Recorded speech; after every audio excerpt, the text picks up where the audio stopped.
A young man leads two horses to the edge of his neighbor's camp. He does not speak to a judge. He does not sign a form. He ties the horses outside a teepee and walks away. If the woman's family leads those horses inside, she is married. That's the whole ceremony.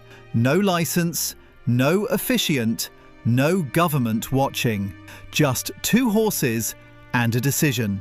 For most of the last 10,000 years on this continent, that was normal. Hundreds of nations, hundreds of languages, hundreds of separate legal systems, and almost none of them needed a courthouse to make a marriage real. So how did it hold?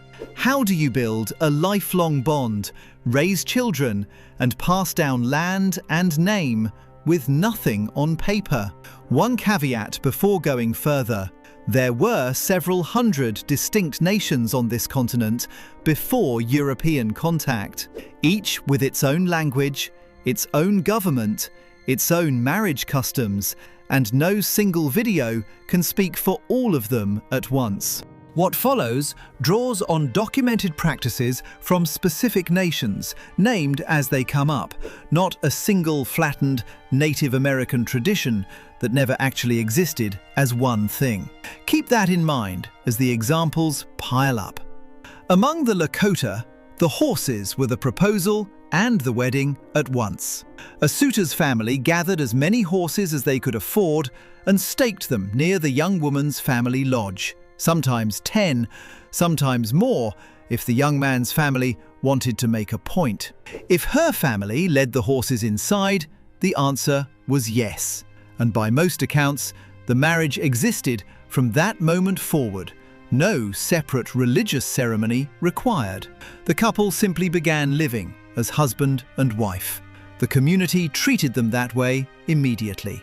A shared meal between the two families usually followed, less a ritual than a practical fact. Two households had just become one. That single detail upends a lot of assumptions. In most Western legal systems, a marriage without a signature or a witness in robes isn't a marriage at all. Among many native nations, the opposite was closer to true. A wedding didn't need religious sanction, and it didn't need state permission, because marriage was never treated as a contract between one person and an institution. It was a shift in how the whole community related to two people. Once everyone agreed the shift had happened, it had happened. No paperwork required to make it stick.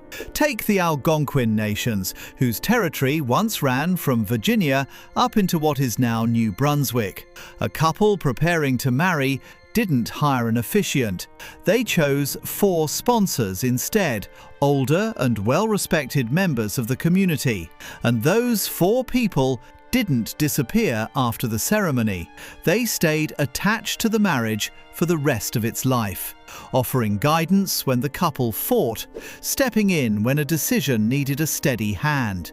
Watching the relationship the way a notary watches a signature, except this notarization lasted decades instead of a single afternoon. The wedding itself often happened outdoors, under an arbor, or inside a ceremonial lodge. And the sponsors standing there in front of everyone was the closest thing to a legal witness the marriage would ever get. Not a stamp, a standing obligation, carried by 4 real people who knew your name. Before any of that, though, there was a simpler filter running in the background, and it mattered more than any ceremony: kinship. In many nations, especially the Navajo, clan membership passed through the mother, and a person was forbidden from marrying inside their own clan or their father's clan, no matter how far apart the two people's actual households sat. That rule alone did most of the work a marriage license does today. It told the whole community instantly whether a match was even possible before a single horse changed hands or a single basket got filled. Everyone in the community already knew everyone's clan, the way modern clerks know a database. Except this database lived in memory, passed mother to daughter, generation after generation, and it never needed updating by hand because it was recited constantly, at every gathering, every introduction, every courtship. Two strangers meeting for the first time didn't ask for a name first, they asked for a clan. The answer decided on the spot whether romance was even on the table. Courtship itself often ran for months, sometimes years, long before either family staked a single horse or gathered a single sack of corn. Among many nations, a young woman had to complete her puberty rite before courtship could even begin, a public ceremony that announced she was now eligible. Again, with no paper involved, just a village full of witnesses who would remember the date for the rest of their lives. A suitor might visit repeatedly, work alongside the family, prove himself through hunting or farming, and only after that long, informal audition would the more visible steps, the horses, the basket, the corn, actually begin. By the time a wedding day arrived, the community had already watched the entire case get built in public. The ceremony wasn't the proof, it was the announcement of a proof that had already happened. Farther west, the Navajo built their weddings around something called the Blessing Way, a ceremony used for several life passages, not just marriage. A hatali, a singer trained in that specific body of songs, opened the event with prayer. At the center of the room sat a woven wedding basket called a tsa. Its opening always turned east, toward the direction the sun rises from, and by extension, a direction evil could not approach.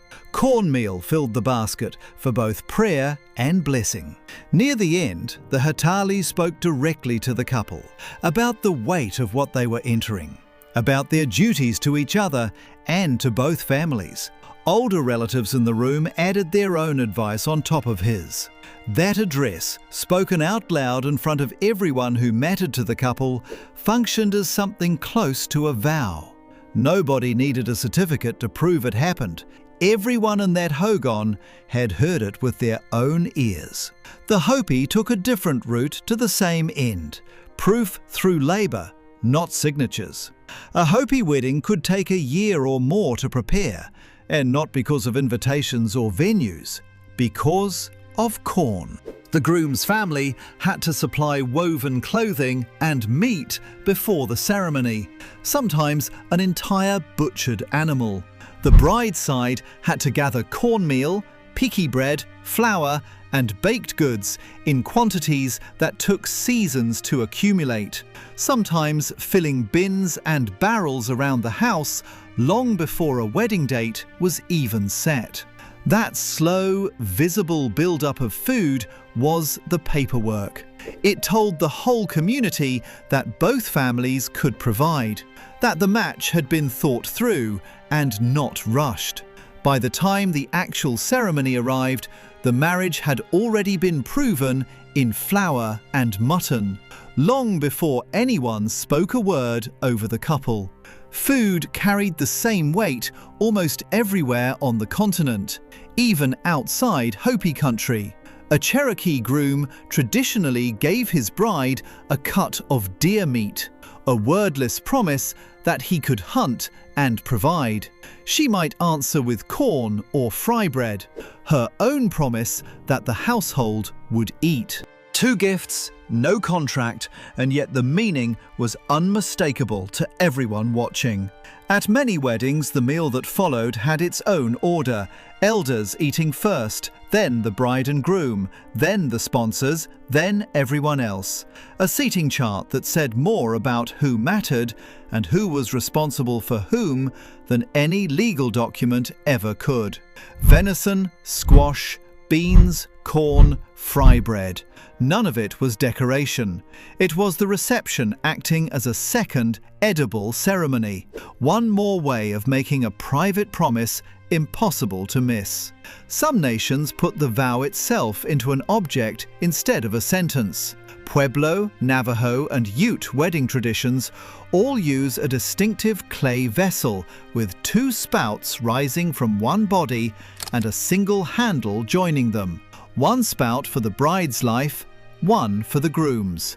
The handle standing for the marriage that now holds both together. The groom's family traditionally made the piece and carried it to the bride's household, and on the wedding day it was filled with water and passed between the couple. Each drank from their own spout first, then lifted it together and drank from both at once. Spill nothing while sharing it, and the marriage was considered blessed. The vase did the talking a Western vow would have done. You couldn't misplace it, you couldn't forge it. Everyone who saw it sitting in the house afterward knew exactly what it meant. Other nations used smoke instead of clay. Among the Ojibwe, a spiritual elder called a pipe carrier presided over the wedding, offering the couple a tobacco pipe as part of the ritual. As they smoked, the smoke itself was believed to carry their promises upward, straight to the Creator. No middleman required after that point. Sage played a similar role elsewhere, burned to cleanse the couple and the space around them before any vow was spoken. The rising smoke standing in for a notarized document nobody in that lodge would have recognized as meaningful anyway. And in several nations, a ceremonial washing of hands opened the event. Water poured over the couple's palms to wash away old attachments before new ones were made. None of it needed a witness with a government seal. It needed people who were there, watching, remembering. The Cherokee built an entire structure around this idea, sometimes called the 7 steps. 7 separate stages the couple walked through together, each one representing a different responsibility they were now taking on for each other. Blankets carried real weight here too. In the blanket ceremony, still practiced by several tribes today, a blue blanket, representing each partner's old, separate life, is removed and replaced with a single white blanket, wrapped around both of them together. You can see the whole philosophy in that one gesture. 2 lives end, 1 begins. No paperwork narrates the transition, a blanket does. None of this made room for a wedding certificate, and that wasn't an oversight. Missionaries who arrived in the 17th and 18th centuries were frequently baffled and often offended by how little paperwork native marriage required. Jesuit accounts from New France describe real confusion at unions that involved no priest, no church, and often no promise of permanence at all. In many nations, a marriage that stopped working simply ended. A couple rarely owned much property together in the first place, so each person collected what belonged to them and left. Neither the community nor any religious authority treated the separation as a scandal that required judgment. Divorce was a private matter between 2 people, not a legal proceeding, which meant it moved at the speed of an honest conversation instead of a court calendar. The missionaries were shocked by something else too: how much authority women held inside these systems. In many native cultures, women owned the home, the tools, and often the crops, and they could end a marriage as easily as a man could. Polygyny existed in a number of nations, most often a man marrying 2 sisters rather than 2 unrelated women, on the practical theory that sisters fought less than strangers sharing a household. Former Navajo tribal chairman Peter MacDonald once explained the logic this way: a man would marry one woman, then spend years proving through work and provision that he could support a second wife well, and only then would her family consider the match. Even polygyny, in other words, still ran on proof instead of paper. Gender itself didn't sort neatly into the categories European law expected either. Many native societies recognized what's now often called two-spirit identity, people who held both male and female roles, and who filled respected spiritual and ceremonial positions inside their communities. Marriages involving two-spirit people were documented among the Lakota and elsewhere, accepted without the crisis such a union would have triggered in a European court of the same century. The community's approval was the only license that mattered, and the community had already given it. That ease of separation, that flexibility around gender and structure, says something the horses and the wedding vase only hint at. If marriage had been backed by a government license, ending it would have required another trip back to that same government. Because it was backed by community recognition instead, both entering and leaving a marriage moved at the pace of real relationships, witnessed by real people, not filed away in an office somewhere. The wedding basket, the sponsors, the corn piled in barrels, the horses staked outside a lodge, all of it served the same function a marriage certificate serves today. It made a private choice public and durable. It just did that without a single sheet of paper anywhere in the process. The same logic carried straight through into what happened after a marriage, not just the wedding day itself. Property rarely needed a will either. In matrilineal nations like the Navajo or the Hopi, a home, its fields and its tools typically belonged to the woman and passed down through her line, mother to daughter, regardless of who she married or how long the marriage lasted. A husband moved into that inheritance. He didn't create it, and he usually couldn't take it with him if the marriage ended. There was no deed to file and no probate court to argue in front of, because the property had never really been his to begin with, only shared, only borrowed for as long as the relationship held. Children belonged to the mother's clan automatically too, another rule that needed no birth certificate to enforce, since everyone in the community already knew which clan a baby was born into the moment they heard who the mother was. A stranger showing up generations later with no paper trail at all could still reconstruct an entire family's lineage just by asking the right elders the right questions. Memory did the job a records office does today, and it did it for centuries without losing the thread.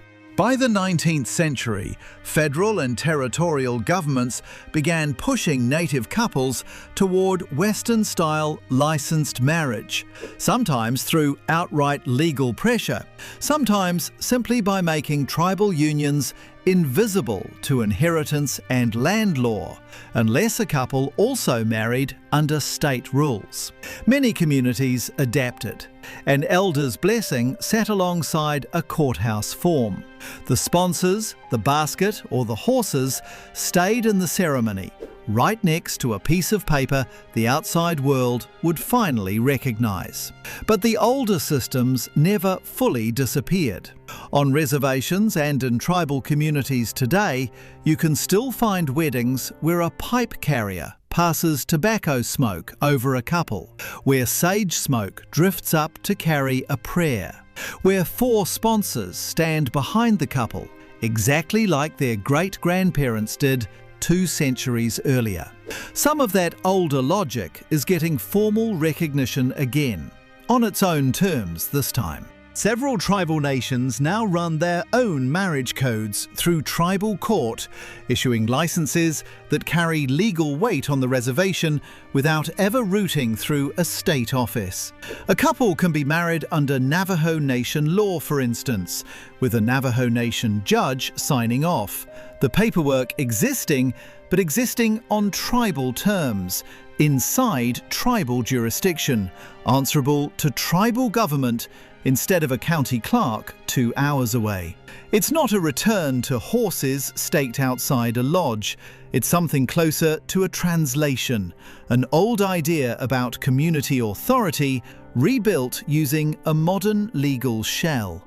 Because the underlying belief that a marriage belongs to the people who witness it never actually went away. It just found a new container to live in. That belief shows up just as clearly at weddings that mix both worlds on purpose.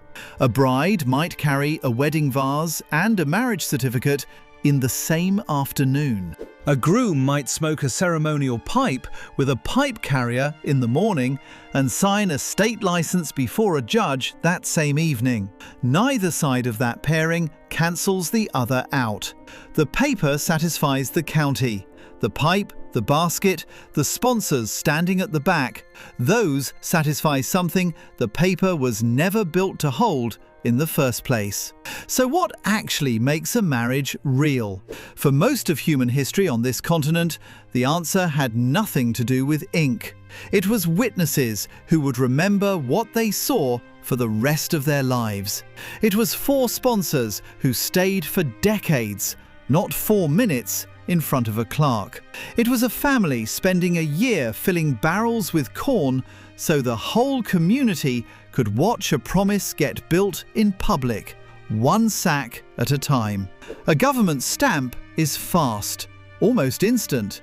But when you look at how long these older systems worked without one, centuries of them, generations of them, the stamp starts to look almost beside the point. Maybe the real question isn't whether a marriage without paperwork can be legitimate. Maybe it's why we ever decided legitimacy needed a filing cabinet in the first place. The paper was never what held the marriage together. The people standing around it were. And in a lot of these communities, in one form or another, they still are.